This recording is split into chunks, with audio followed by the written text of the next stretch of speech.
dreams that I've shown up for a final and I didn't know it was a final. Oh my It's God. Do you crazy. have dreams that I'll dream that I forgot to go to class for the whole semester? You Yes. know, and it's so realistic. One more dream. I know we have, maybe this will fit into our story time, but I've had this dream maybe 10 times. Oh my God, tell It me. should be so much more of your dream than mine. Yeah? There's always a dream when somebody says, "Hey, I'm in a play. Would you like to come see it?" And I'm like, "Sure." And then like, "Come backstage beforehand, say hi." And I do. And invariably they're like, "The guy who plays the potted plant is sick. We need somebody to," and then they look at me and I'm like, "I don't know." And they're like, "You don't have any lines, just," and so I sort of agree. And then they're like, "Well, you do have 30 lines." And then it'll be like, "You're actually Macbeth." Every time. I can't wait to see so and so in the play. Come on backstage. And then Oh there's some no. harried person who's like, "Bob's sick." And they're like, "Jeff, be the potted plant or be the centurion." And then it turns into I'm like Romeo. It's always Shakespeare. I hate it so. It is so, And there's all these levels of I could have a choice to say no, and I go against my better thinking and I say yes. And then it's the next thing and the yeah, next thing. yeah. That like psychically or, psychologically is a really interesting message that, that so, maybe there's a pattern that you're in or something, because what I've read that's so funny about dreams sometimes is they like to play with you. They are joking with you. They're and they're Teasing trying to you. send you a message. Yeah, like like am I just always feeling unprepared? Is this imposter syndrome? But it's always like, "Oh, you're Macbeth." And I'm like, "What?" And then the curtain opens. And I wake up before the actual thing happens. I hate it so much. Well, to me, it's you say yes to things that you'd Right. rather say no to. Okay, that was worth the price of the ticket. Okay. Thank you. Okay. That, and then you end up feeling exposed and in the wrong place. What that's called is the actor's nightmare. But I'm not even. I know. I know. Oh, so it's a thing. It's Okay. a thing. It's a thing. You're on stage in your underwear, or Yes. you're on stage and you don't know the lines. And I had one where I was, and it was funny because I didn't even know King Lear at the time, but I was one of the daughters, who's like on stage for a couple of minutes and then she comes back at the end. So Do you mean you really were in that, or that no, was no, the no, no. It's in the dream. It's in the okay? dream. So, I'm in my little dress, my little hat, the whole thing. And I'm like, I'm ready to roll. And they're like, "Oh,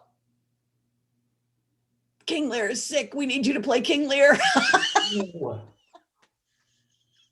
and you agreed. And I just read King Lear, the whole thing for the first time.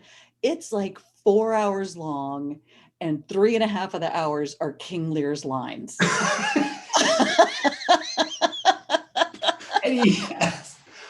Oh, and it's not a pleasant play. It is the worst. Oh I mean, my. I mean, there's some where there's more, cutting of tongues and things, but this, no, nobody is in good relationship with anybody else. It's just a disaster. And you had to be King Lear. I'm probably now that's probably going to be inserted into my repertoire. Yeah, you'll be King Lear and the curtains will open. Oh my God.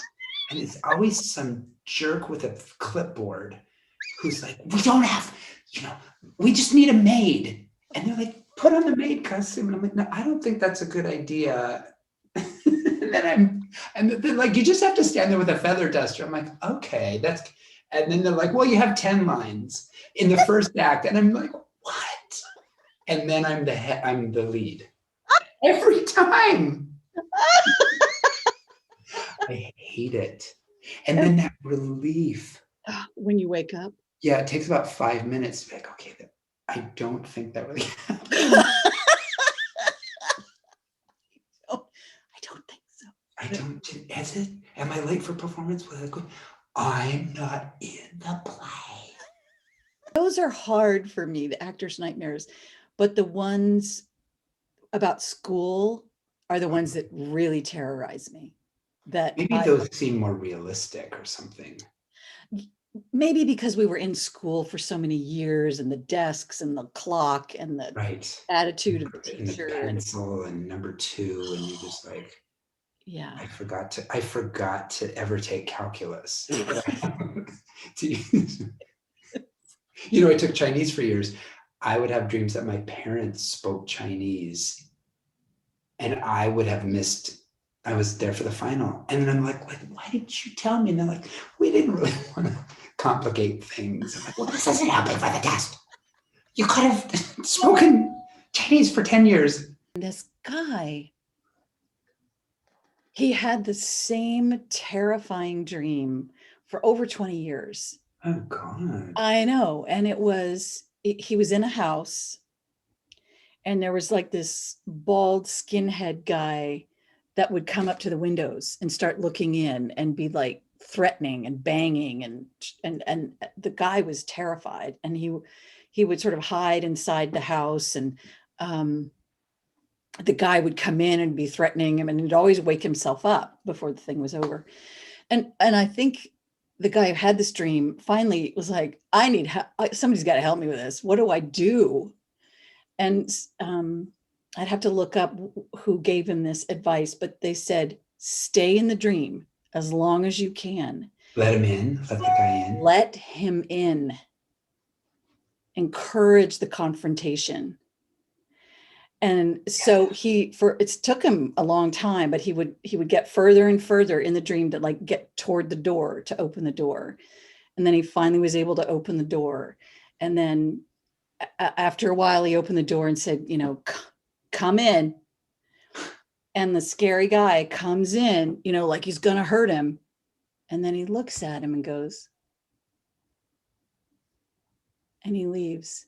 Get out of this dream town. I Are you serious?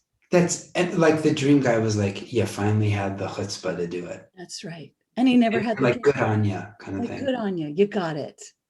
And he never had the dream. Never had the dream again. Never had it again. Never. What if whatever word you draw is related to something that we've talked about? That would be magical. Okay, dictionary.com, here we come. What? Pleonasm. Is this what, should we guess before you look? You look. Okay, good. No, I can't see what the definition is. Well, asm at the end, we got, no, that was organism. Orgasm, chasm. Chasm. Is an asm just a noun? Pleaser who has to please all the time. Person who has a sexual excitement from pleasing. I just had a pleonasm. I think that would be everybody. Let's look. Okay. Pleonasm. The definitions and examples. The use of more words than are necessary to express an idea. Redundancy. That would not be you and me in any way. Like the amount of time we spent guessing what the word meant. I know. Oh no. Okay, let's look at the origin. Like most writers, I can be a stickler about language, but anyone who hangs out with me for long enough will learn that I favor a certain ungrammatical turn of phrase. Oh, a true fact. Technically speaking, that expression is a pleonasm, a redundant description, since all facts are by definition true. Not anymore, they aren't. Oh, I know, right? Alternative facts. Okay, I'll stop sharing because it's irritating me to look at that word. I took because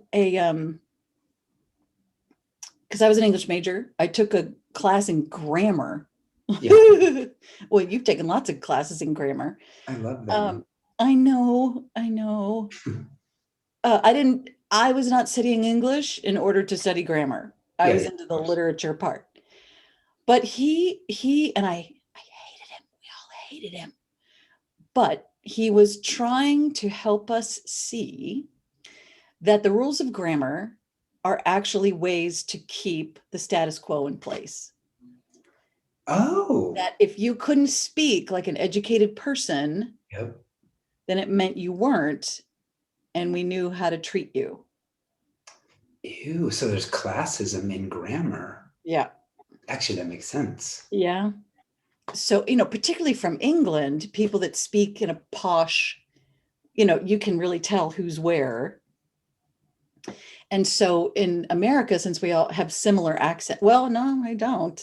But it's not as, we don't have as much class differentiation based on our accents. Accents, yeah.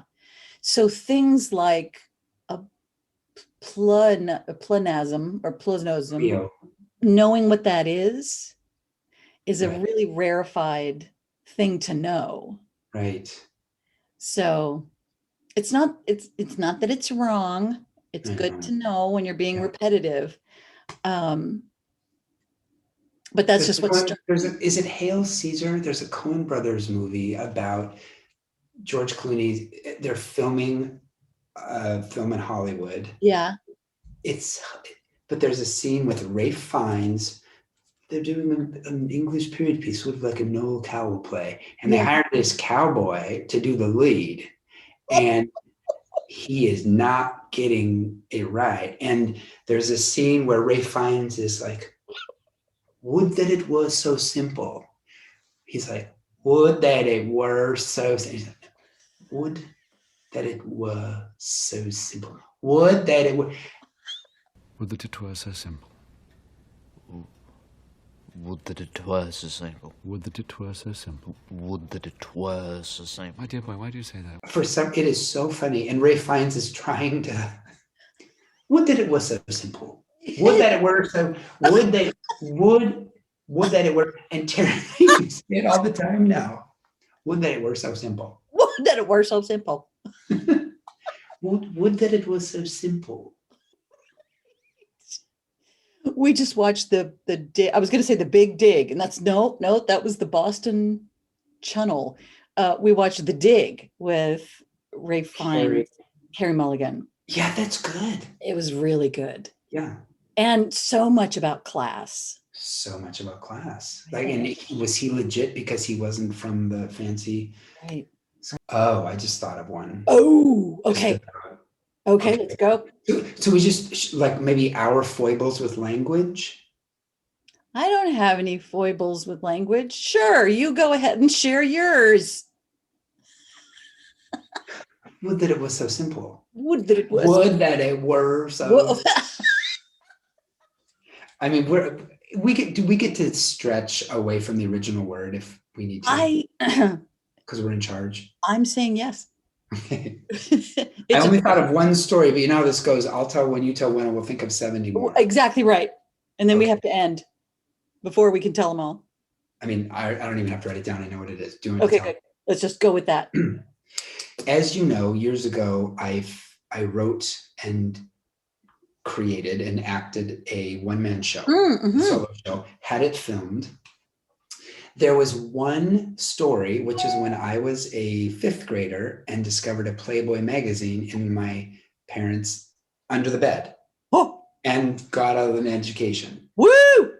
So there's a store called Good Vibrations, which is a sex positive store in the Bay Area, and they had an amateur porn film festival. And I was talking to somebody, they said, you should enter. And I'm like, it's not porn. I'm telling a story about how I looked at this Playboy magazine and couldn't figure out how she and he were doing the thing and didn't quite know how it worked. But I entered it, and it didn't win any awards, but apparently it was always a people's favorite. So they'd show clips of it whenever they ran this. And there all these the video of you telling. Beat films, right? Okay. So I was sort of in this little crowd for a while, feeling a bit like a fake, because I'm like, it's not. But they had a director's panel that they wanted, and they said, would you like to be or a producer's panel on this thing? And I'm like, I just did a stand-up and had it filmed. They're like, but people like the clip of your video, just come and join us. Okay, honey, this is sounding a lot like the dreams that you were discussing. Oh my God, you're totally right. I'm like in way over my head. This is totally I'm not a porn star. No, or even a director. I'm not even a porn director.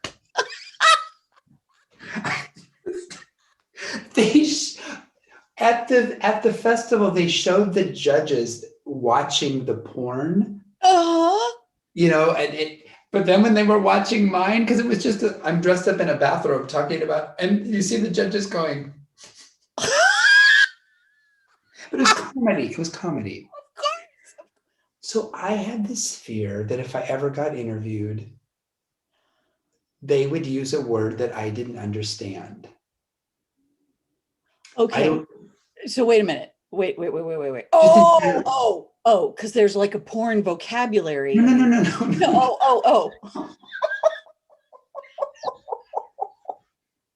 I meant in general. Oh.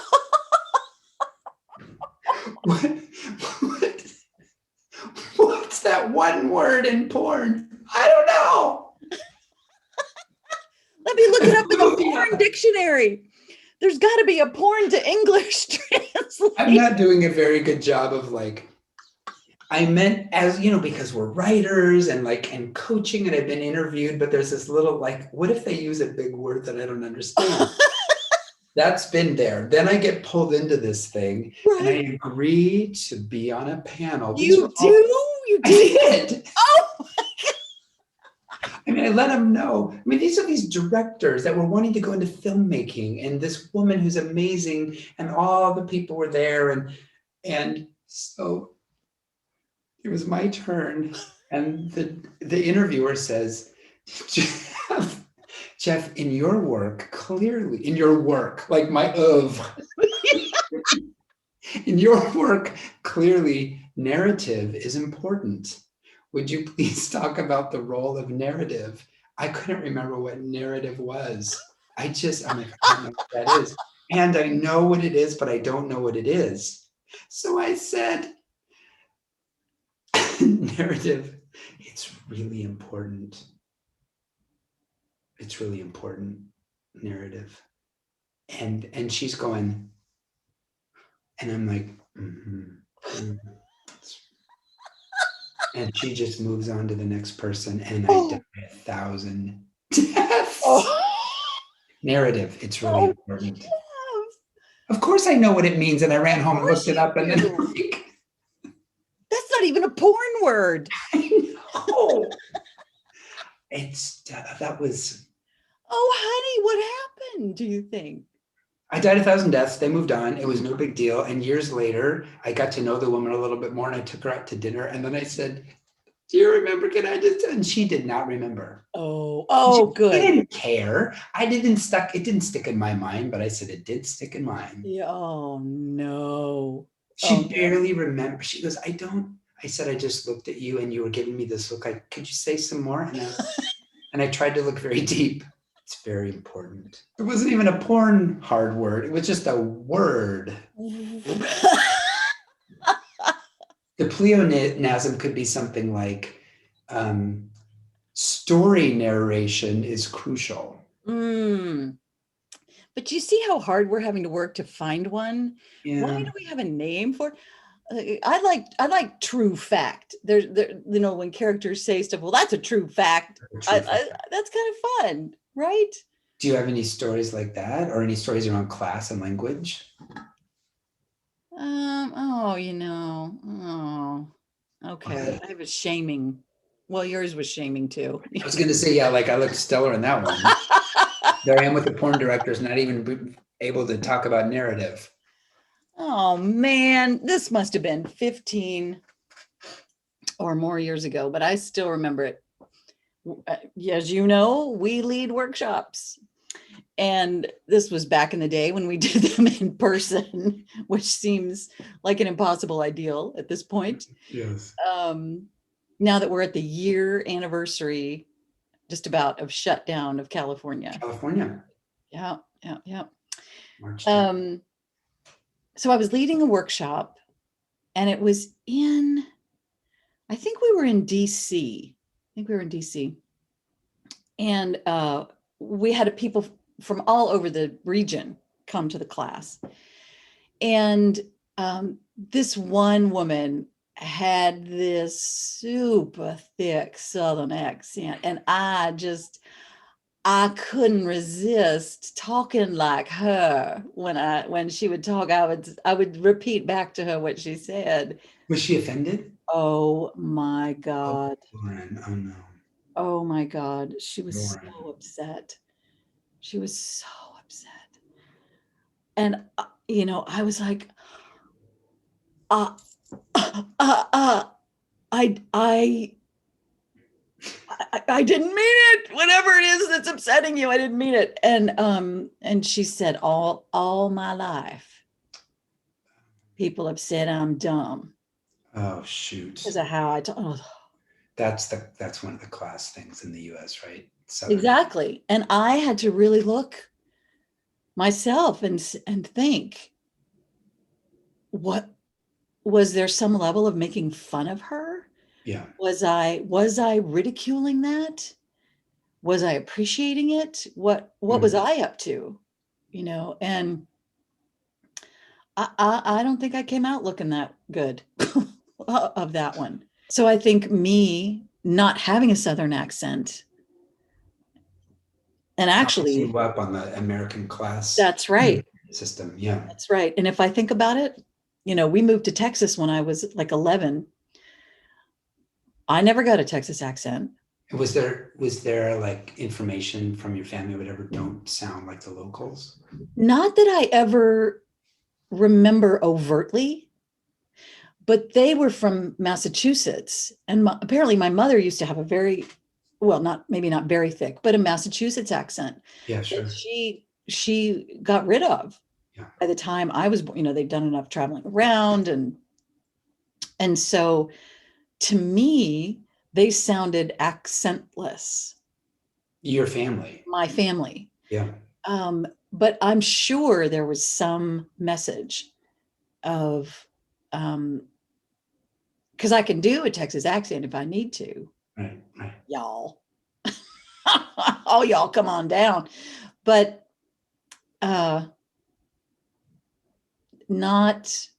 as part of my identity, not as part of where I'm from, not my history, not my place. Remember my sweet partner, Martin? Yeah. He's from Texas, and he's much older than me, so a different generation. And he and his brother, I think he went to New York first, and his brother came to New York later, and they were both getting work there, and they were ridiculed.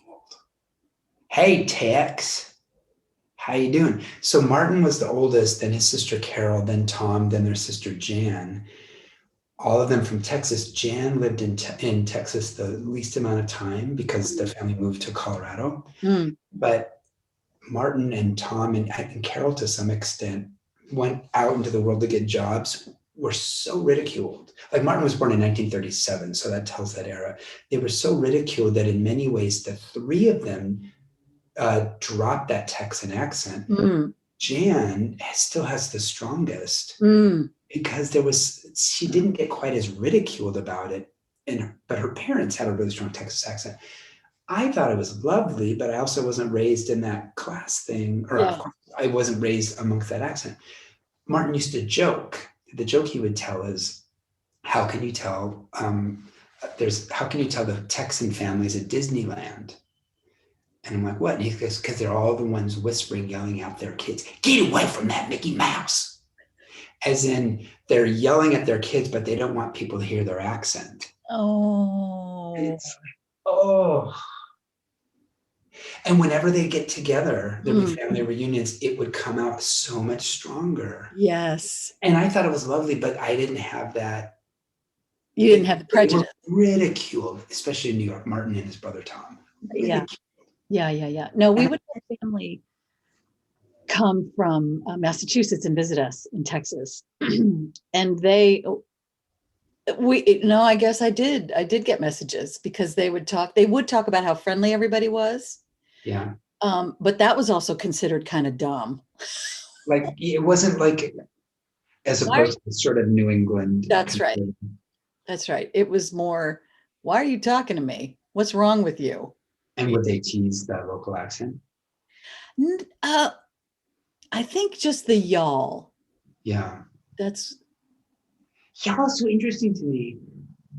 English does not have a you plural. Y'all handles it without gender thrown in, but we've ridiculed it. And I think it's a really elegant solution to, we've studied other languages. Other languages have clear you plural, you singular. right, right, right, And I was taught to say you guys, right.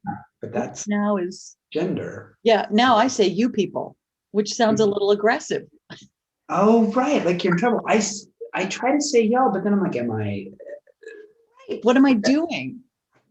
interesting? Right. Eric and I have taken classes on how to reproduce accents that are in British, all the different class structures, Irish, Scottish, um, and it is so much conscious effort to put your tongue and breath and nose and teeth and everything in the right place Right. to say the same words. Oh, this is going to sound vague. It might have been a Tim Ferriss podcast where they were talking about the influence of family, like family is your main influence. Yeah. And what he's trying to say is school and outside influence is also really strong. And the example he gave was first generation immigrants will learn the local language and speak it with the local accent, not their parents' accent.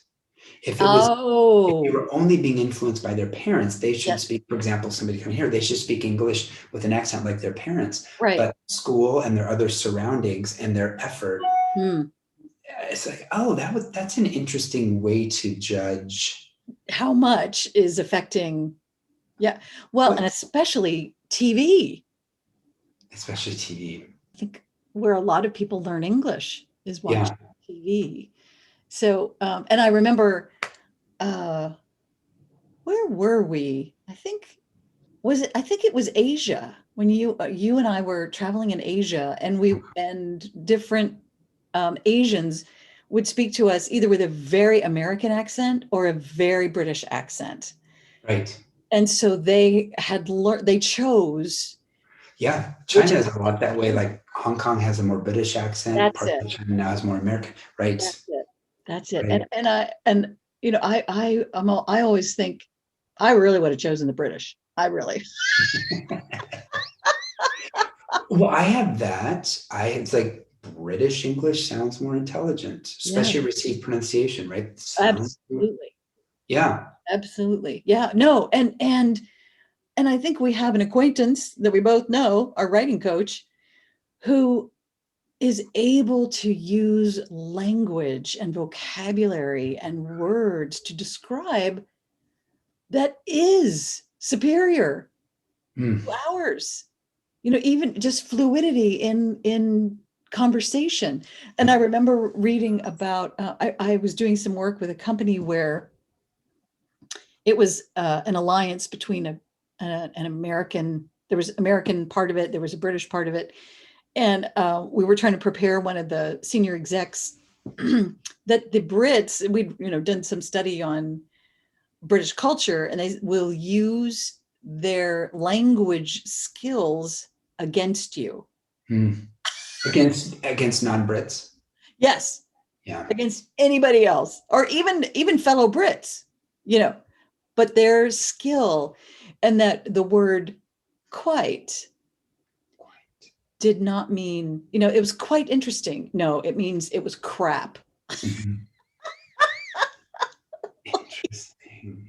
Like, I'm doing really well on this project. Quite. Right. It's so fascinating, though. You said it's superior. I have been absolutely trained to say that is superior to this. And isn't that class? Like, I speak kind of standard American English, but I can tell I've got some shame when I imagine, or not even imagine, when I've been in the UK. You and I've been in the UK together. And on some level, it's like they are smarter than me. Yes. I've been taught to believe that accent is smarter. Like I've been taught to believe that Southern accent is a little bit. Yeah. Ugh. I mean, remember Jimmy Carter as the president? He was a nuclear physicist. I thought he was such a dumbass Because of the because he accent. talked. He talked kind of slow and with, Yeah. you know, he turns out he was the smartest, most far-seeing environmental. The Mandarin that I learned in college was a little bit more of a Beijing accent. Our teacher was from Taiwan, but it's called a Wai Shengren. So that her family came from mainland China in 49. Ah, And she has a kind of a Beijing accent. It's kind of like the received pronunciation of Mandarin. ah, And then I studied in Taiwan for 2 years. All the teachers had that accent, but everybody on the streets spoke differently. mm. I kind of developed that accent. And later, Northern Chinese would be like, don't talk like that. They'd use the term, they say you sound like a hick. And I thought it was really fun until about the 10th time I heard it. And then I dropped that accent. And I reverted back to The that form. pronunciation, not intentionally. I didn't try to make a plan to do it, Yeah. but I heard it enough times and heard Taiwanese people getting teased for their Mandarin accent. And I'm not even from that culture, and I got sucked into it and You get I don't pushed, want to sound right? like. And the interesting thing too, gossip is usually about someone else who's in power that you know something about that they don't want you to know, and there's this Yeah. whole thing about status and who has the status and who doesn't, and who gets to talk about things and who doesn't. And it used to be that your status was you were born into your status. And there was really no way you could, there was no going to school and working your way up. It was like you were either a peasant or you were a farmer, or you were a peasant, or you were, there wasn't a lot of advanced. Or a landowner. Or exactly. No, I was trying to be funny. It didn't work out. Oh, that was a pleonasm. It was a farmer, peasant, farmer. Finally, thank you, honey. We made it. Because I was like, Farmer, peasant. I love the role of narrative in your work. Right, yeah, it's important. You have to go, it's important. So important. So important. I'm going to be deep right now. Mm. Inside, I'm dying. Because it looked like you were stupid. It looked stupid. That has heard the word before and I didn't know what it meant in that moment. What I should have said is, I'm spacing. Can you remind me about not only what that word means, but how it shows up in my work? What? That would have been helpful rather than my fake deep. But here's the point, that it used to be that you were born into your social status. Now you have to prove where you fit through your intelligence. That's the social status now. Gotcha. And we use language and maybe what am I trying to say? Accents. Well, no, I was thinking more like degrees or trappings or something. Yeah. Oh, yes.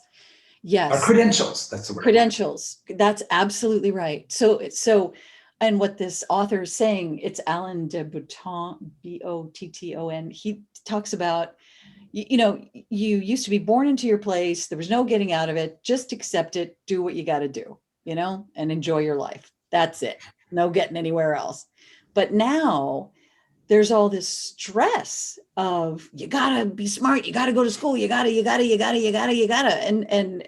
and you're judged by your accent or by, are you from the country? And if you're from the country, then you're stupid. Yes. You're not a rube or naive or, and as if that's bad. Right. You're right.